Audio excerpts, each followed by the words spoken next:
Black board education में आपका स्वागत है। इस वीडियो में हम काइनेटिक थ्योरी ऑफ गैसेस के आगे के टॉपिक देखेंगे और कुछ क्वेश्चन को देखेंगे। अगर आपको इस वीडियो का पीडीएफ चाहिए तो इस टेलीग्राम को ज्वाइन कर वहाँ से प्राप्त कर सकते हैं।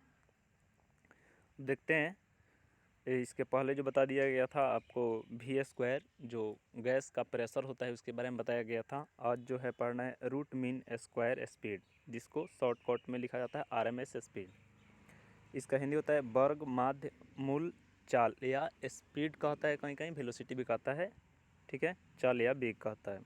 तो हम जानते हैं V²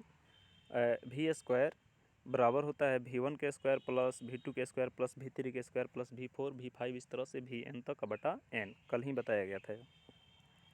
अगर VRMS निकाले, RMS का अर्थ होता है रूट मीन स्क्वायर, तब हो जाएगा रूट V², ठीक है। अब इसका मान यहाँ पर रख दिया गया है चूँकि V² बराबर इतना होता है।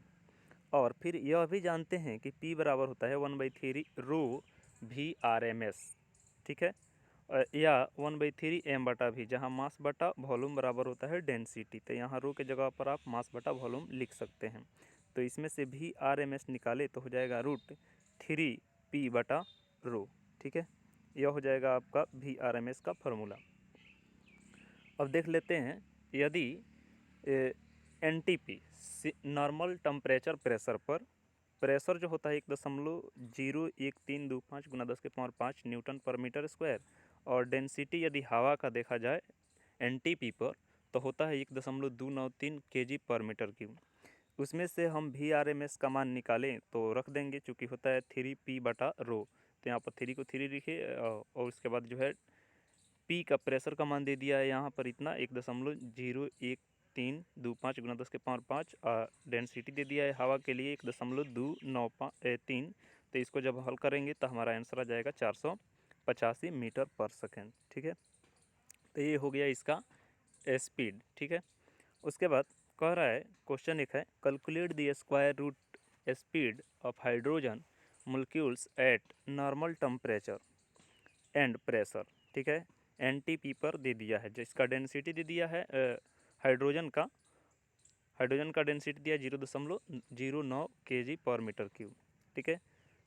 हाइड्रोजन का घनत्व दे दिया है, तो आपको ज्ञात करना है VRMS। तो यहाँ पर रो P का मान दे दिया है 1.01 लगभग लिख दिया 10⁵ न्यूटन पर मीटर स्क्वायर, और डेंसिटी यहाँ पर हाइड्रोजन का दे दिया है, ठीक है। हाइड्रोजन का डेंसिटी इतना दे दिया है, तो हम जानते हैं VRMS बराबर होता है 3P बटा रो।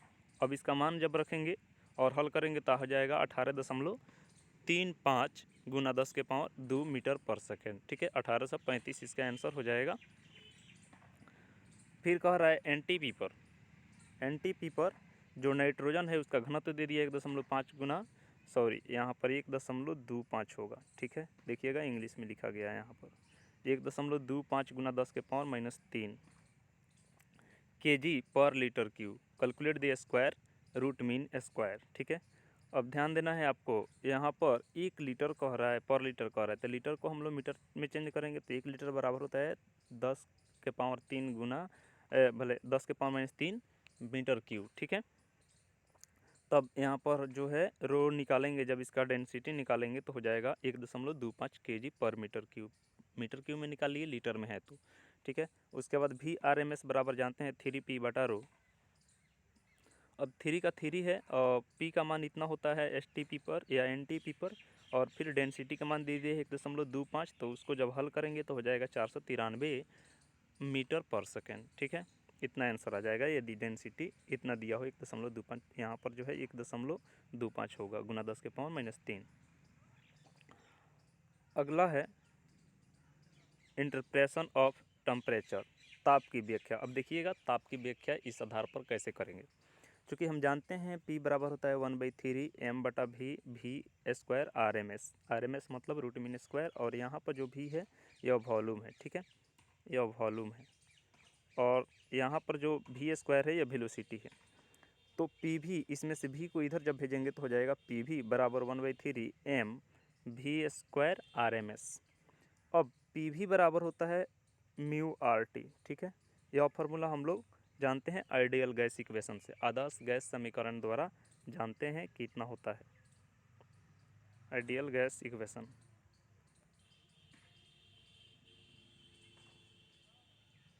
अब इसके जगह पर पीवी की जगह पर हम रख सकते हैं म्यू आर टी। तो इसको पहले लिख देते हैं 1/3 M V R square R M S बराबर हो जाएगा म्यू आर टी। अब ध्यान दीजिएगा, इसको पहले लिख दिए हैं, यहाँ पर यहीं रहेगा एम बटा म्यू, चूँकि इधर म्यू है तो एम म्यू इधर आकर भागा हो जाएगा। तो हो जाएगा आर टी बराबर 1/3 एम बटा mu V R square V R M S के स्क्वायर, जहाँ मास बटा मोल, तो मास को जो है मोल से जब भाग देंगे नंबर ऑफ मोल से तो मोलर मास निकलता है, इसलिए इसको एमएम से लिख दिए हैं। एमएम का अर्थ होता है मोलर मास, ठीक है, एमएम मतलब मोलर मास। तो हो जाएगा आपका आर टी बराबर हो जाएगा 1/3 M M V R M S के स्क्वायर, जहाँ एम एम क्या है तो मोलर मास है और वी आर एम एस क्या है तो वेलोसिटी है रूट मीन स्क्वायर में। अब यदि टी निकाले तो टी बराबर हो जाएगा 1/3 एम एम बटा R V R M S, जहाँ यदि 1/3 कांस्टेंट है, एम एम मोलर मास को कांस्टेंट मान ले और आर को भी कांस्टेंट मान ले, तो यह जो होगा टी टेम्परेचर जो है डायरेक्टली प्रोपोर्शनल हो जाएगा V R M S square के, ठीक है। ध्यान दीजिएगा, मोलर मास बराबर हो सकता है मास अगुना मोलों की संख्या, एक मोल बराबर एन ए, ठीक है। एवोगाड्रो संख्या होता है जिसका मानता है 6.022 गुना 10⁻23। तो इतना भी लिख सकते हैं हम एम एम के जगह पर, ठीक है, एम एम के जगह पर मोलर मास बराबर इतना भी हो सकता है, एक मोलिक्यूल्स का मास अगुना नंबर ऑफ मोल। तो यहाँ पर मोलर मास को ही हमने कांस्टेंट मान लिया है, तो टी जो है temperature directly proportional V R M S square.